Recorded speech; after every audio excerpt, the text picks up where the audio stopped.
In today's episode, we are exploring a topic that we have never done so before on the Parenting Reboot. It is all about sexuality and technology. And who best to talk to about this than an expert at talking about reproductive and sexual health? I have somebody from Tarshi. Her name is Ramya Anand, and she is a co-lead. She has worked at these intersections of gender, sexual and reproductive health and well-being for over 2 decades. She comes from the perspective of pleasure affirming and a rights-based lens. As a feminist and as an experienced facilitator on gender, sexuality, education, and well-being, she's committed to integrating well-being practices as a part of the larger community. Welcome, Ramya. I am so excited to unpack and explore this topic with you today. Thank you so much, Deepa. It's such a pleasure to be in your podcast and such a relevant podcast that you're creating for the parents. And I'm so excited to be here. Thank you so much.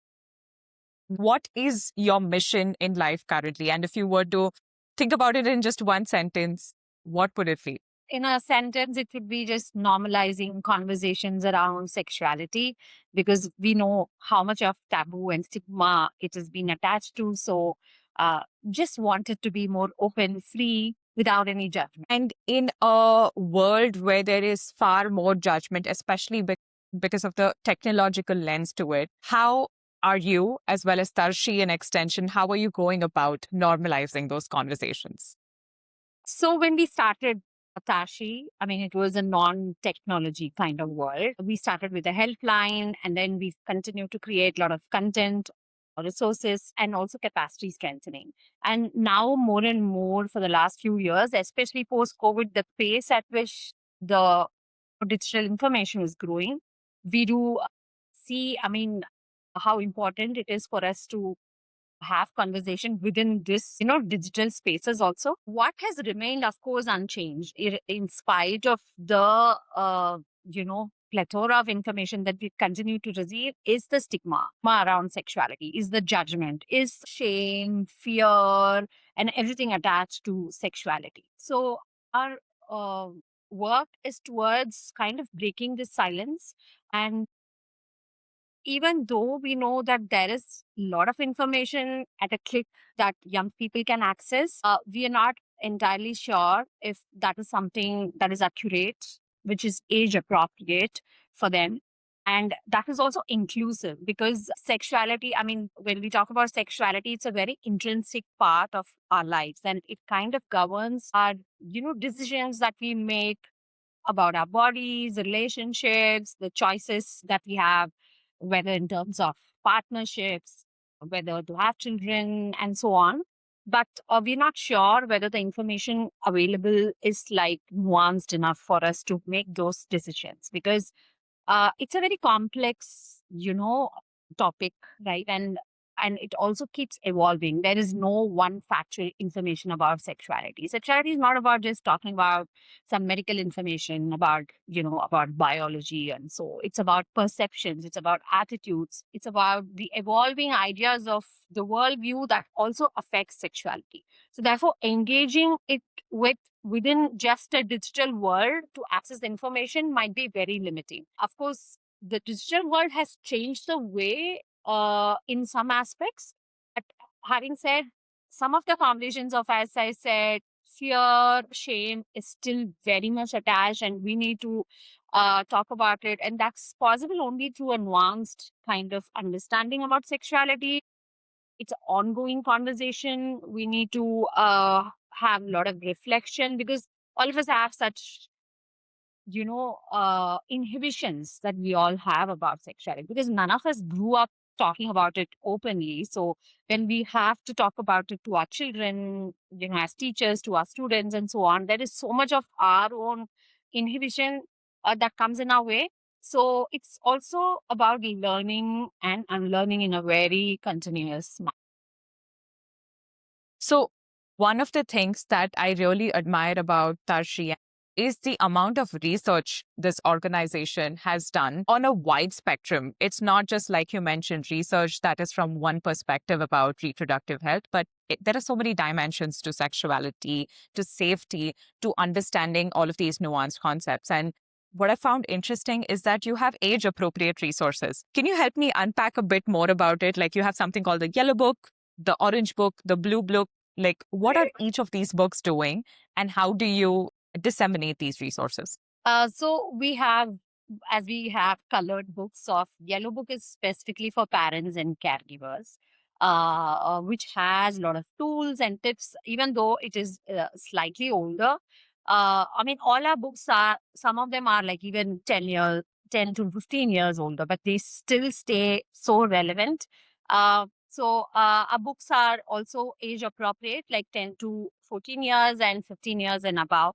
We also have a newer resource that we created last year, which is called the CSE Guide, which is specifically for teachers and educators, wherein we have 4 parts of like school, primary, high school, and higher school. So there we talk about a lot of, you know, variant ways that the children experience sexuality or gender, whatever happens in the classrooms.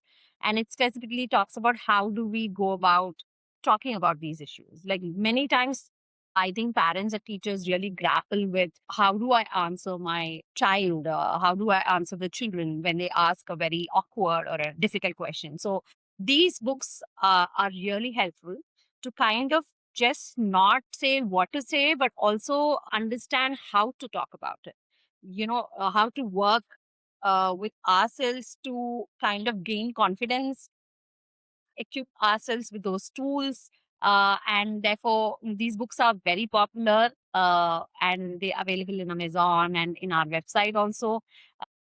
A lot of them have been buying these. Some of them do have it in their libraries in some of the schools and so on. And I, as a parent, it's been extremely helpful for me to go through the yellow book. And I just have to keep referring to it to understand what is the kind of perspective that I need to have, what value system would guide me if I face a difficult question from a child and so on. So it's like one perspective is definitely a child and coming up and asking questions to their caregiver or their teacher. But there are certain other relationships also where these books or resources could be of use, right? Between two adults, between, in the teaching community and its society at large too, right? Like it doesn't have to be restrictive in just one relationship. Children can use it. It's very age appropriate. Children can read them. We, in fact, encourage they could read them along with their parents. So there is a communication or a conversation that happens.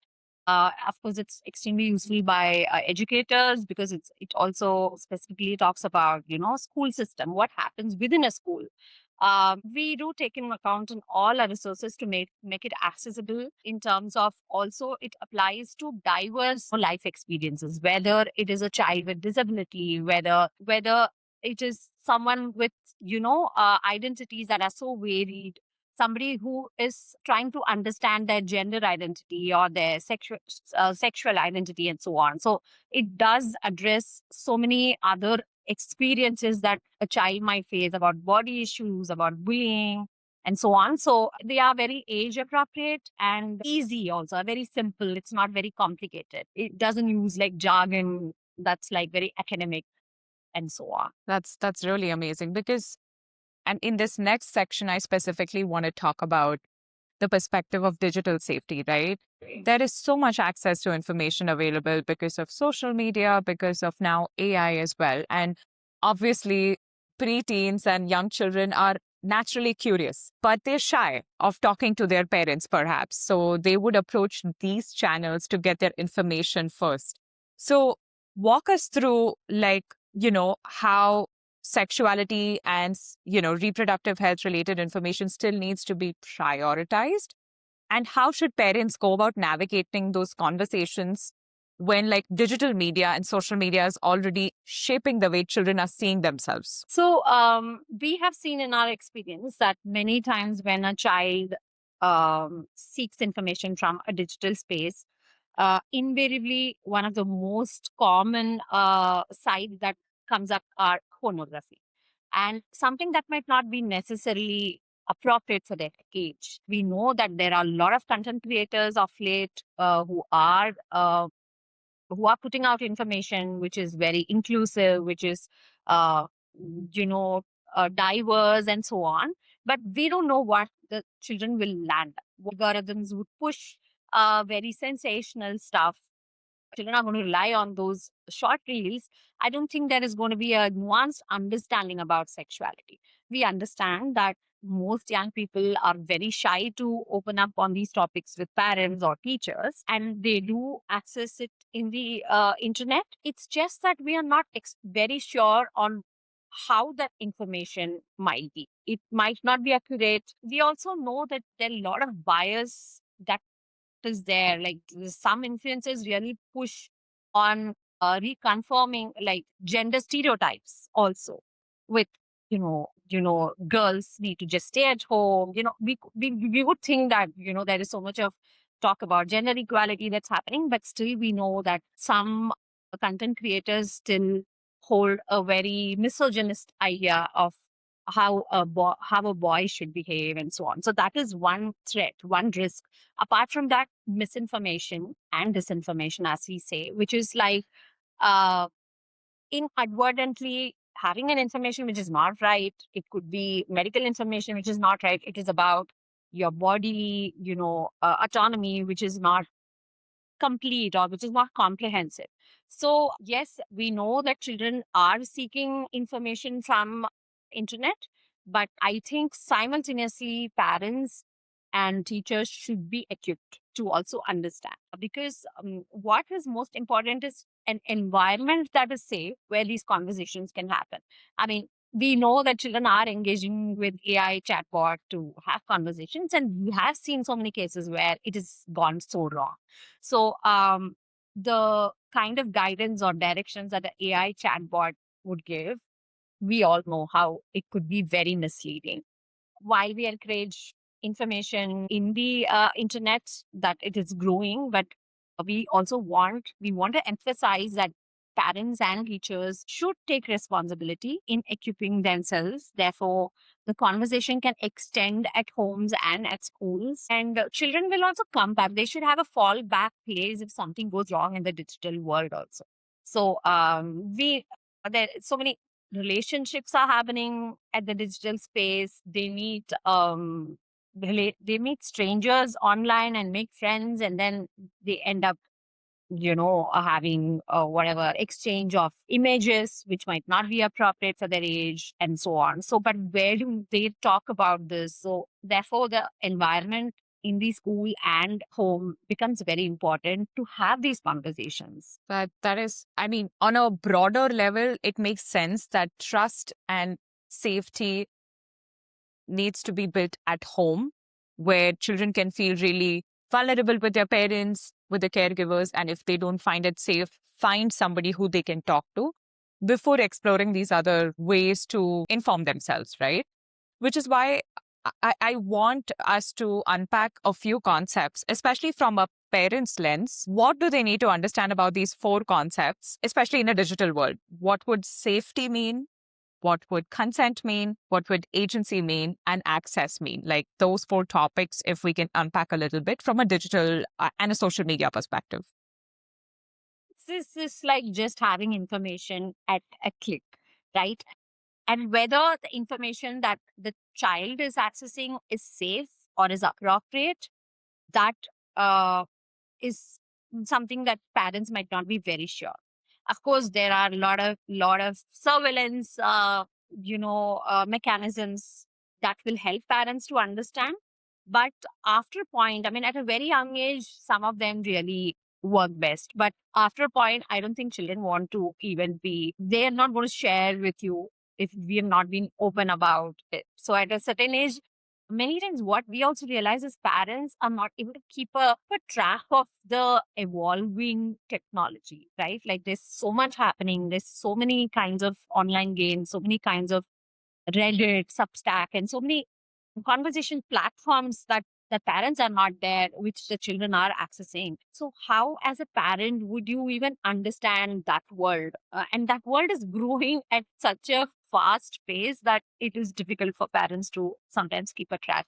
But there is where I think communication really makes it important. While to on one hand to understand where our children are, what kind of platforms are they accessing, for what reasons are they accessing those platforms, that understanding. Therefore we can talk about safety there, right? And like what would be safe, and having the conversation with the children on like, okay, what could be the consequences of sharing an inappropriate image.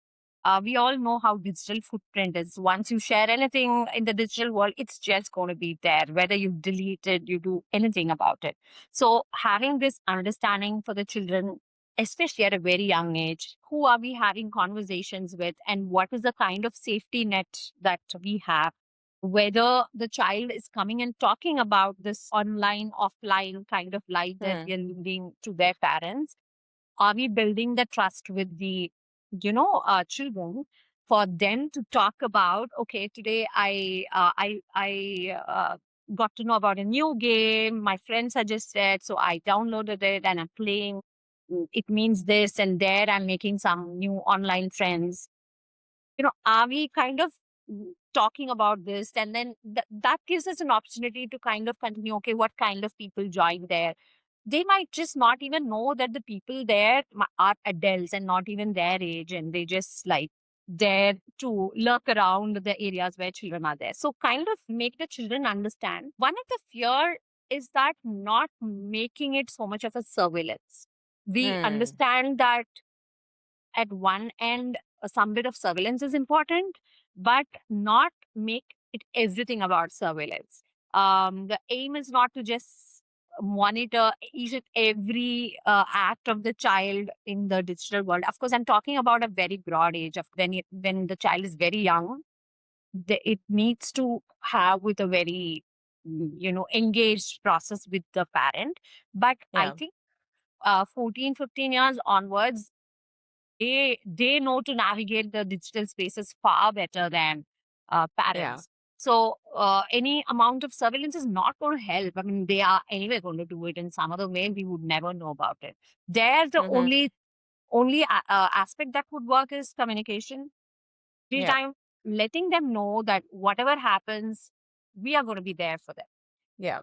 We also know that just giving information, say this is something that is dangerous, this is something you shouldn't be doing. In spite of that, the teenage are just going to experiment, they're going to explore. You really, there is this dissonance of like, we've heard of so many cases of like, you're not supposed to do, but you end up anyway doing it. So what do you do about it? The only way out is like for us to understand, yes, they might take this, they might end up doing something very silly, stupid. So, but for us to just continuously give them the message to say, I'm going to be there for you, irrespective of whatever happens. So, and when they do talk about it, for us to not be judgmental. So that is where agency comes, giving them the agency to choose what they want. At the same time, we are also there to kind of support them when something goes wrong. And, at that time, you're not blaming the child to say, look, I told you, and so on. There, you're just actually there supporting, finding a way to help the child to come out.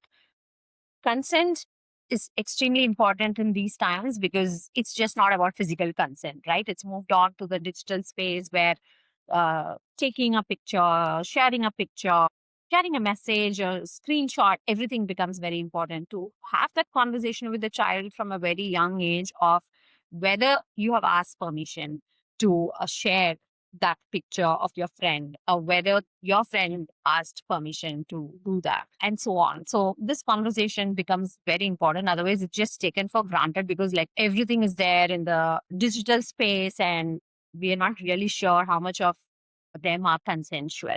So to drive the point and again to say that consent is a very important part, whether it is with relationships and digital space and so on, and for parents Yep. to also demonstrate it.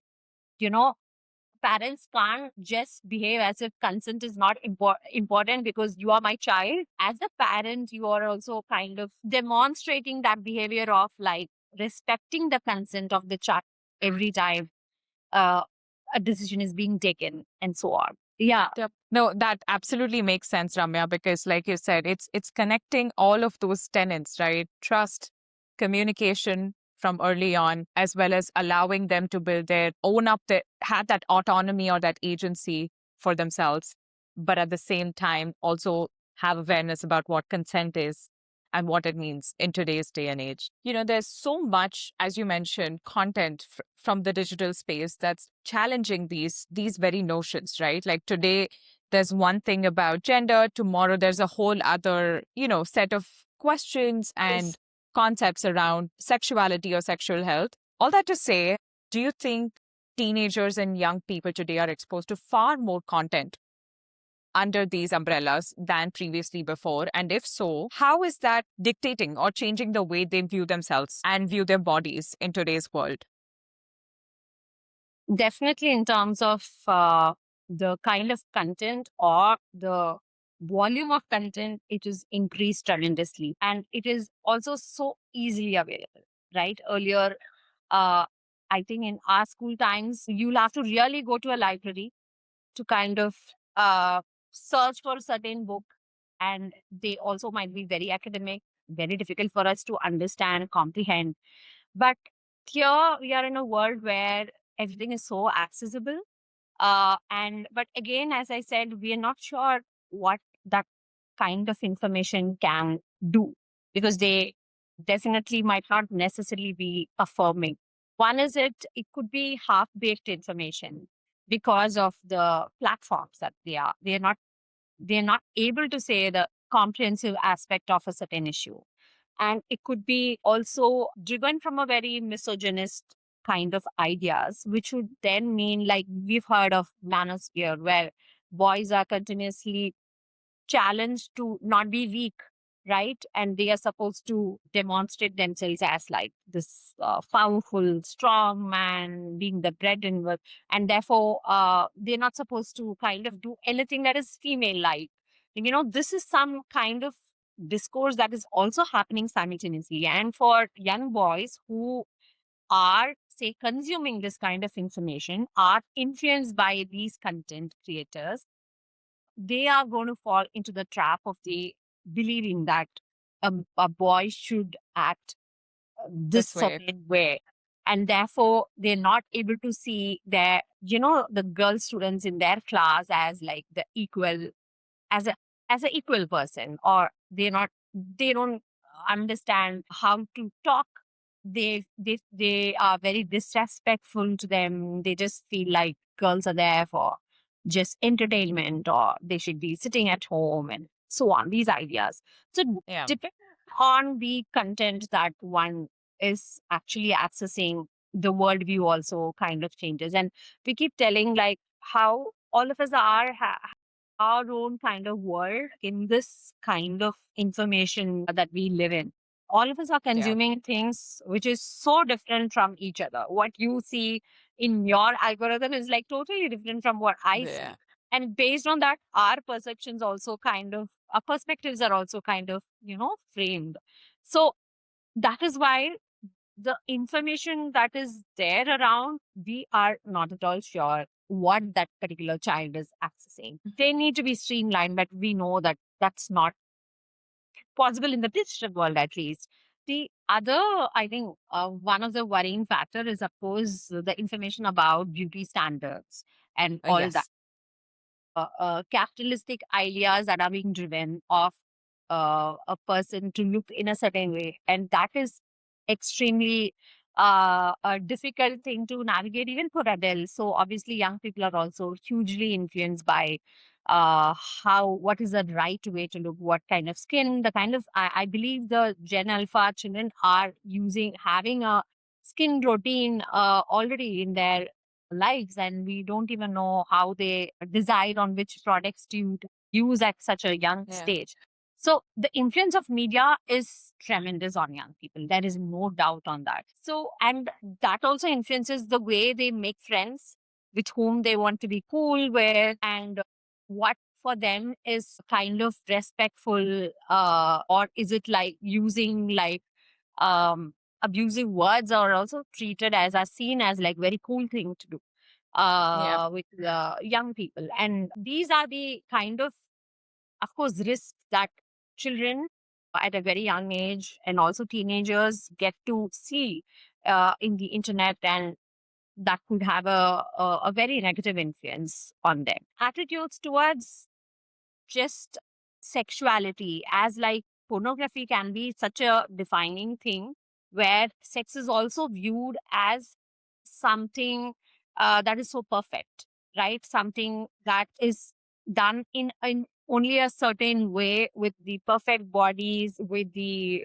duration, and with the kind of other the settings that is shown in the videos that they watch. And many young people believe that's how sex is actually done. And, and they are also very disappointed if that is not the way that it happens.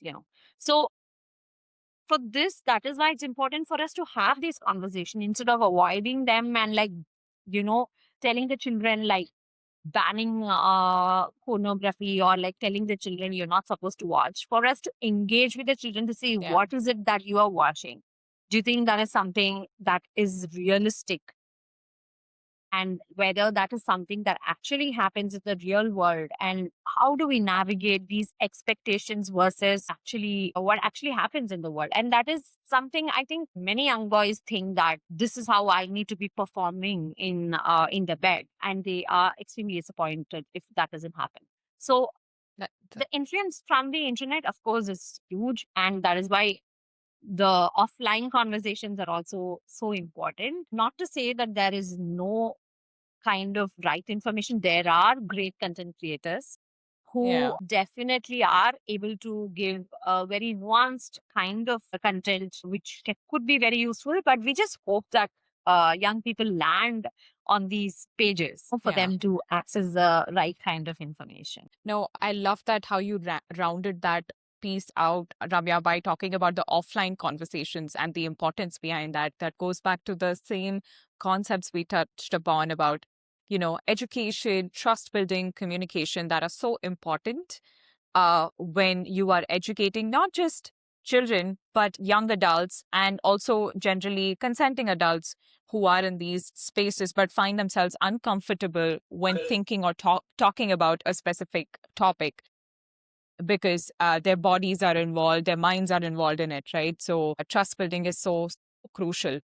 And like you said, like affirming and inclusive conversations, which are not shaming in nature, also helps, build confidence, helps build a different perspective in when approaching the topic of sexuality in general. I know we've spent a lot of time unpacking these different lenses, Ramya, but I do want to, for a brief second, also explore the work that she does and the outcomes it has been able to achieve in the last 3 decades, right? Specifically talking about the work that's ongoing and the future of Tarshi. What all areas are you exploring to expand? So Tashi, yeah, has been here for 3 decades now. This is our 30th year. We started with a helpline in 1996 when, of course, there was no space for such conversations. One of the very few organizations who actually initiated this. We ran it for 13 years. Of course, simultaneously, we do have a lot of resources that are there. And capacity strengthening is one of our important work as well, which is for, say, all those who are working with children and young people, which could be teachers, which could be community workers working with children and young people in the communities. It could with parents, with young people themselves. So we engage with these audience with our trainings and workshops to open up these conversations, which we've been doing for a long time. And then we do have our social media platforms is used for information dissemination, where important kind of information is there across all those for all these audience and young people. So what has happened over the years is definitely our trainings and workshops, the way that it is being able to build confidence and comfort level for the teachers, for them to have these conversations in the school. So there is a lot of learning and unlearning that is required. But I think we've been able to offer a very safe space for them to kind of, ask any kind of questions or even question us for anything that they feel is not aligned with their value system and so on. So these conversation spaces are very important, and we have seen a lot of change within them after these engagements. We run specific sessions for parents also, and specifically giving them tips and tools for them to very eight specific scenarios that they might be facing, the kind of questions, how do they go Yeah. about answering those questions. And we work with all those who work with young people to see what are the emerging needs that are coming up for them, and kind of build their skills and give them tools on how to kind of navigate. So it's been extremely useful. Some of the schools have their own curriculum for sexuality education. We help them to kind of um, uh, you know, design them. Some of the schools have dedicatedly have a team or a core team which looks after the entire training for their students. So it's an ongoing process. Like sexuality is also a very evolving idea, and what used to be true a few decades back no more holds true anymore, right? So we need to also continuously kind of evolve our ways of working when we are working in gender and sexuality. How we see our future is, of course, more such capacity strengthening, that we are able to expand to as many schools, as many other organizations who are working with young people. We would love that parents take initiative to come forward to understand how important it is for them to provide these spaces for their children and equip them. And of course, young people with the emerging needs, that we also want that they feel very confident when they are navigating through these very complex kind of, ideas sometimes. Yeah. So No, we'll continue that to is do. amazing. Thanks. It's very inspiring to me that you started out just as a helpline and you have been doing this work for 3 decades. So you have seen how much of content has evolved in this space, specifically in the Indian subcontinent context, right? And I can only hope that the demographies, the audiences that you're serving have generally become far more open now that they've received that sort of training or education or access to you. And I hope it continues being that way. Yes, we also hope. I mean, it is definitely opening. I think at this point, we are left with no choice but to equip ourselves, right? With the kind of information. I mean, you can't now escape saying that children will learn themselves. They are learning themselves, but how are we Yeah. supporting them in that process? That's true. We're almost inching towards the end of this piece where I love to ask you some personal questions. But one of the things I love to do is look at the past and also look into the future, Ramya. So if you would give your younger self an advice about parenting in the digital age, what would that be? And if you could give your future generations, your kids, a nugget or a piece of advice on parenting, what would that be? It would be similar in terms of parents being available for children, right? Parents also taking interest about the child's life. What are their interests? And having that everyday conversation, trying to understand the child's life. So being available always, having an open mind, and having a space where the conversations are easy. There is a little bit of humor, it's not so serious always. And, there is this nice way of like having this open, free conversation. I think that's a very simple advice, but I think that applies for across my Yep. past and the future. But yes, having said that, with the future, with the way things are changing, parents also probably have this extra thing of learning for themselves about technology a little more, because otherwise they'll just not understand what their child is talking with. The way the terminology is growing, I don't think we Yeah. might even understand some of the things that they're saying. So there is also this particular responsibility of like understanding and telling that, communicating to the child to say, I'm here to understand you better, not to kind of keep an eye on you, but like building that trust always. Yeah. That was very inspiring and just the nugget that we needed to hear, right? Being as open and as available as possible, and also upskilling yourself in the process and being ready for whatever the future may hold. Ramya, is there anything else before we sign off that you want to add about sexuality, about reproductive health, Tarshi, and yourself? I just want to say that let's not be so scared or intimidated by the idea of to engage with these topics, and we should try and shed our own inhibitions, reflect a little more, and engage with these topics with a more open and a free manner. Well, thank you so much, Ramya, for spending your afternoon with us. For anybody interested in learning more about Tarshi, the work they do, as well as their resources, you'll find the link in the bio below.